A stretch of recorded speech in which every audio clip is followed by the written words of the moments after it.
करेंगे गृह मंत्री की खबर के साथ।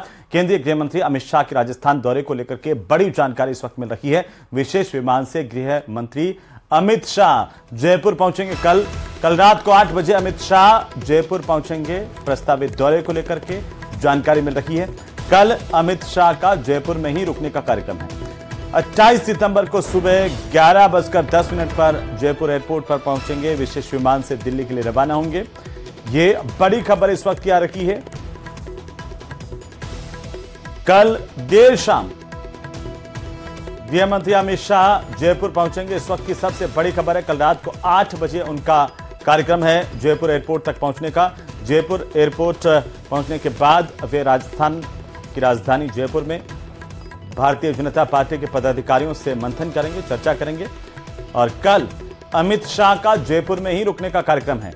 विशेष विमान से केंद्रीय गृह मंत्री अमित शाह मरुधरा के दौरे पर पहुंच रहे हैं।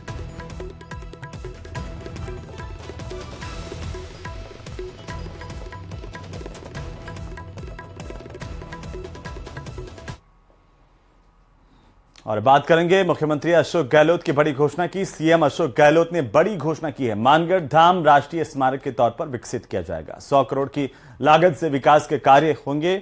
मुख्यमंत्री अशोक गहलोत ने डीपीआर के लिए 1 करोड़ रुपए के प्रस्ताव को मंजूरी दी है।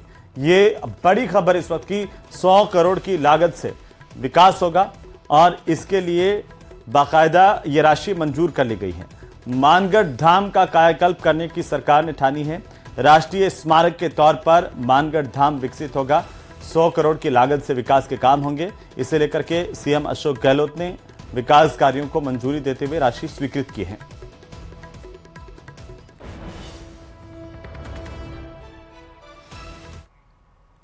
तो वहीं कांग्रेस से राज्यसभा के सदस्य प्रमोद तिवारी ने राजधानी जयपुर में प्रेस कॉन्फ्रेंस की है, जिसमें उन्होंने बीजेपी पर जमकर निशाना साधा। साथ ही महिला आरक्षण बिल को लेकर के कहा कि बीजेपी ऐसा बिल आई है जिसका पता ही नहीं कि वो कब लागू होगा।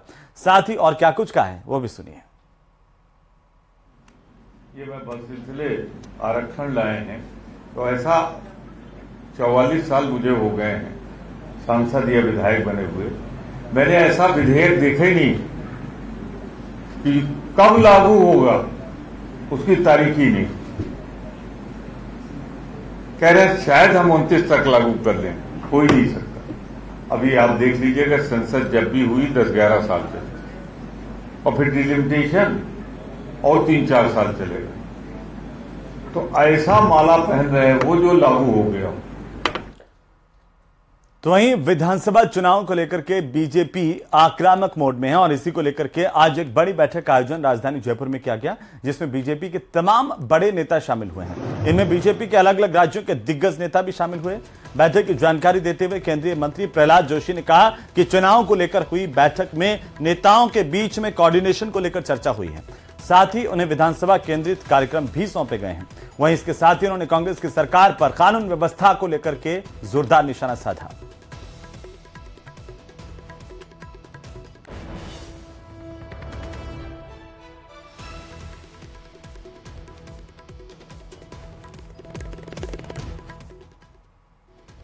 विविध प्रदेश से प्रमुख पदाधिकारी, मंत्री, पूर्व उप मुख्यमंत्री और कई ऐसे संगठन मंत्री प्रदेश का, ऐसे कई लोग, कई हमारे प्रमुख कार्यकर्ता हर एक जिला का, प्रत्येक जिला का जिम्मेदारी देके हमारे राष्ट्रीय नेतृत्व ने भेजा है। इनका कोऑर्डिनेशन का मीटिंग था और वो अलग अलग जिले में जाएंगे और चुनाव का जो कल हमारा जो सभा हुआ माननीय प्रधानमंत्री जी का, इसमें मैं तो कहता हूं ये बहुत ही ऐतिहासिक हिस्टोरिकल सभा था।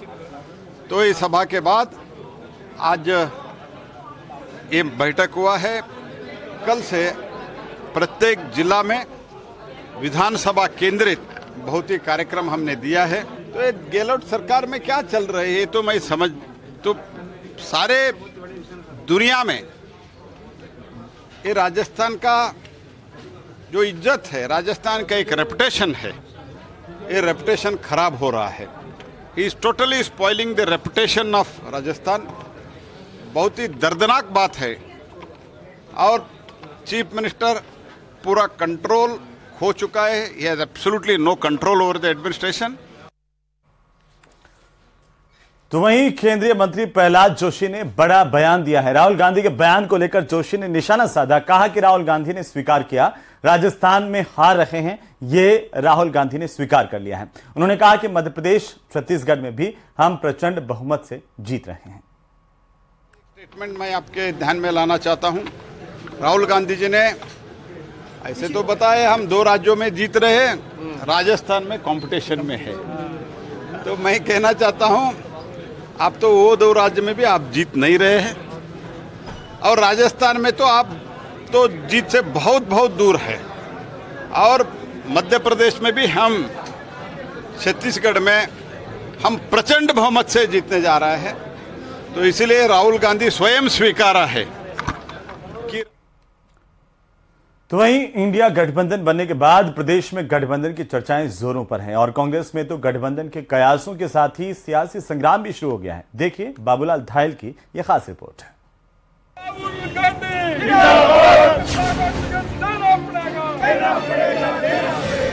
कांग्रेस वॉर रूम के बाहर प्रदर्शन कर रहे कार्यकर्ता हनुमानगढ़ जिले की भादरा विधानसभा सीट से आए हैं। इन्हें डर है कि भादरा सीट पर कांग्रेस का सीपीआईएम के साथ गठबंधन हो रहा है। चर्चा जोरों से चल रही है हमारे वहाँ कि वो कांग्रेस ज्वाइन करने वाले हैं या समझौते में टिकट दे रहे हैं। भादरा की स्थिति ये है कि 2008 से हर बार दल बदलू को टिकट, चुनाव से पहले दल बदल करवा के टिकट दी जाती है और टिकट बुरी तरह हार रही है। हमारी मांग है कि दल बदलुओं को टिकट नहीं दो। जिस व्यक्ति ने कांग्रेस को मार रखा है, कांग्रेस के कार्यकर्ताओं पर मुकदमे करवा रखे हैं, कांग्रेस को प्रताड़ित कर रखा है, उनके खिलाफ हम लोग हैं। उनको टिकट नहीं मिलनी चाहिए, उनको कांग्रेस ज्वाइन करवाने के हम लोग खिलाफ हैं। कांग्रेस का जो मूल कार्यकर्ता है, जो कांग्रेस विचारधारा में विश्वास करता है, सेकुलर माइंड का आदमी है, उसको टिकट मिले। विरोध की ऐसी ही आवाजें प्रदेश की कई सीटों से आ रही हैं। दरअसल जब से इंडिया अलायंस बना है, प्रदेश में कांग्रेस के साथ समान विचारधारा वाले दलों के नेताओं की सक्रियता बढ़ गई है। अब मालपुरा सीट के फिर गठबंधन को देने पर चर्चा गर्म है। इससे कांग्रेस के वरिष्ठ नेता अपनी पार्टी को किसी भी सूरत में गठबंधन नहीं करने की हिदायत दे रहे हैं। टोंक की जिला कांग्रेस तो गठबंधन के खिलाफ प्रस्ताव भी पास कर चुकी है। अंतर्गत जाके टिकट ला करके जैसे एक सीट को खराब करना चाहते हैं। यहाँ पर कांग्रेस के कार्यकर्ताओं में पूरा जोश है। यहाँ से सिर्फ बीजेपी को हरा सकता है, तो कांग्रेस के चुनाव, हाथ के चुनाव का जो निशान है, उसी सिंबल से, उसी से यहाँ से बीजेपी हारेगी। कांग्रेस के लिए मारवाड़ में हनुमान बेनीवाल की पार्टी आरएलपी सबसे बड़ी सिरदर्द बनकर उभरी है। जब से ज्योति मिर्धा बीजेपी में गई हैं, कांग्रेस की हनुमान बेनीवाल से नजदीकियां बढ़ने की खबरें हैं। बाड़मेर, जोधपुर, नागौर, चूरू जिलों की सीटों पर हनुमान की खास नजर है।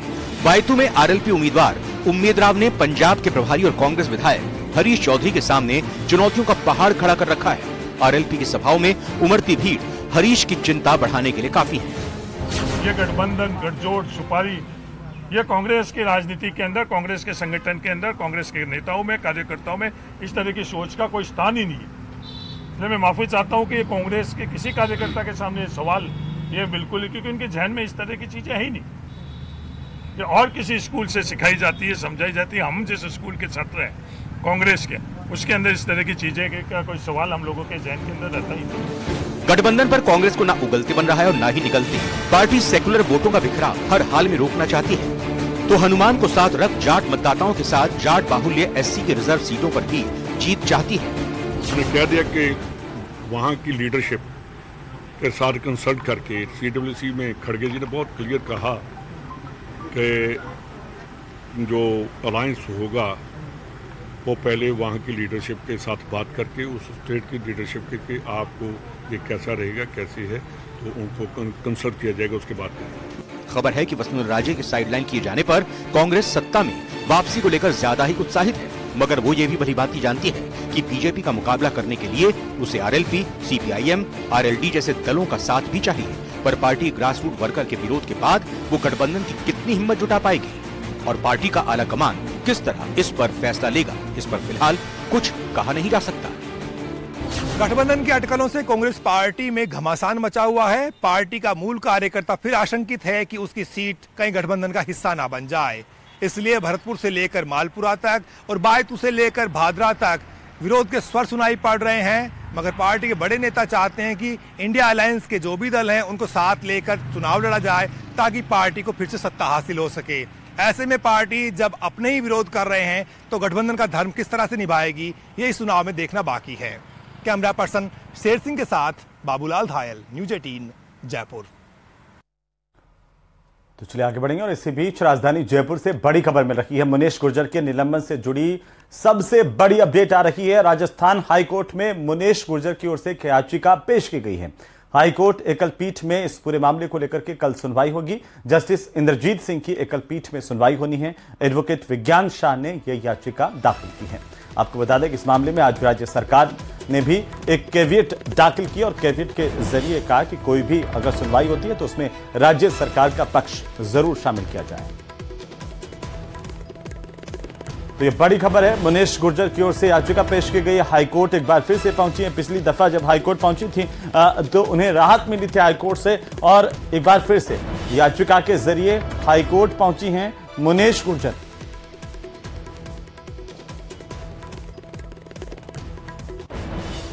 हाईकोर्ट की एकल पीठ में मुनेश गुर्जर मामले को लेकर के सुनवाई होगी। जस्टिस इंद्रजीत सिंह की एकल पीठ में इस पूरे मामले को लेकर के कल सुनवाई होनी है।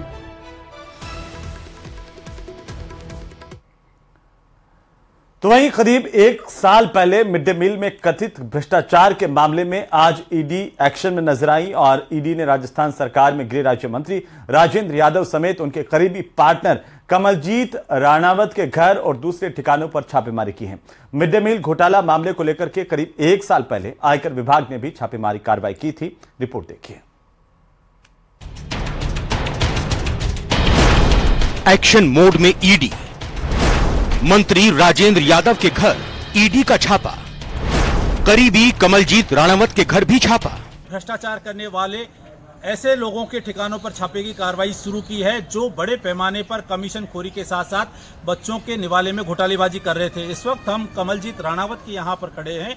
कमलजीत राणावत वो शख्स है जो बच्चों के पोषाहार वितरण के मामले में मुख्य रूप से दलाली का काम करता है। कई कंपनियों के जरिए कमलजीत राणावत का नेटवर्क देश के कई राज्यों में फैला हुआ है। महाराष्ट्र, मध्य प्रदेश, उत्तर प्रदेश सहित कई राज्यों में कमल राणावत ने मिड डे मील पोषाहार योजना में जो केंद्र सरकार द्वारा बजट दिया गया था उस बजट के जरिए खरीदी की गई और काफी बड़े पैमाने पर इसमें जो है कमीशन खोरी के साथ साथ भ्रष्टाचार हुआ है। राजस्थान में एक तरफ सियासी संग्राम की तैयारी चल रही है तो दूसरी ओर ईडी मिड डे मील में हुए कथित भ्रष्टाचार की जांच को लेकर छापेमारी कर रही है। पहली तस्वीर है राजस्थान सरकार में गृह राज्य मंत्री राजेंद्र यादव के घर की, तो दूसरी तस्वीर है उनके करीबी कमलजीत राणावत की, जहां सुबह सुबह ईडी भारी पुलिस बल के साथ छापेमारी की कार्रवाई करने पहुंची। अचानक ईडी को देखकर मंत्री राजेंद्र यादव के घर अफरा तफरी मच गई।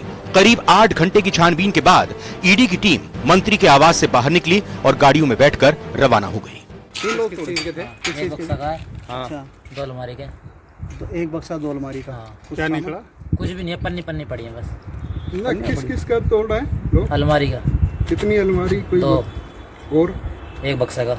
हालांकि ये साफ नहीं हो पाया है कि वहां से ईडी को कार्रवाई में क्या मिला।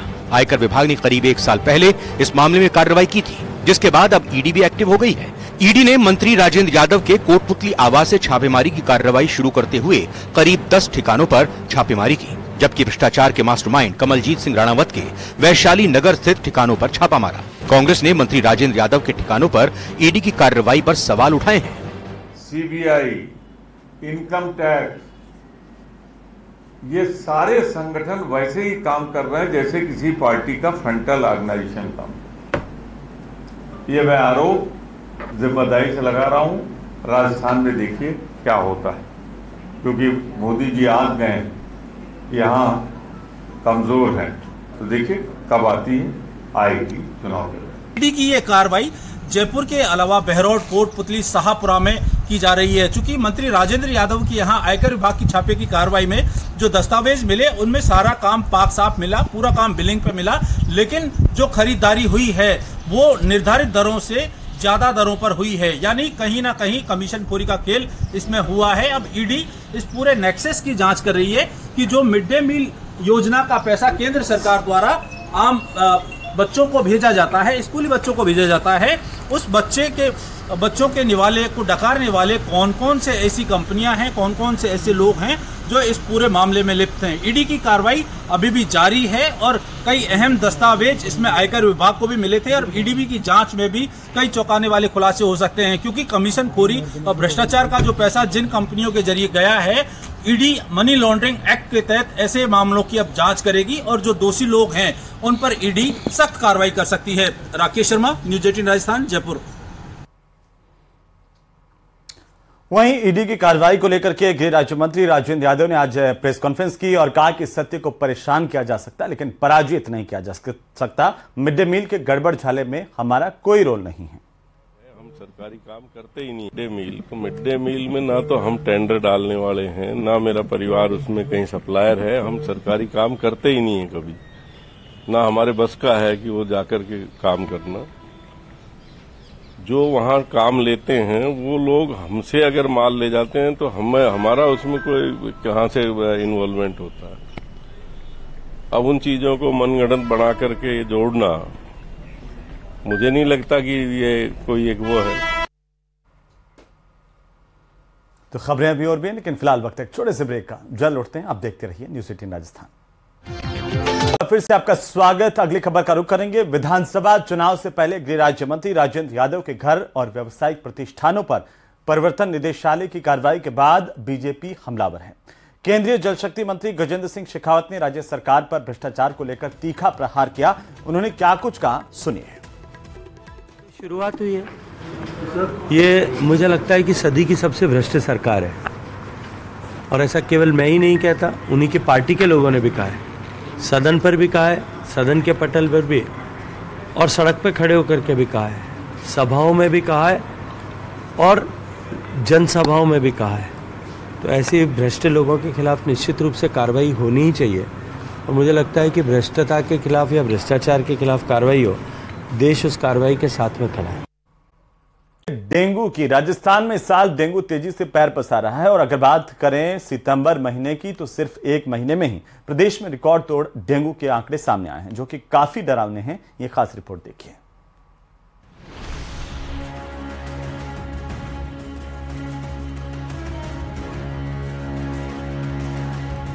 आंकड़े डरावने, हजारों हुए बीमार, रिकॉर्ड तोड़ केस, 6 की गई जान, डेंगू की मार, हर तरफ हाहाकार।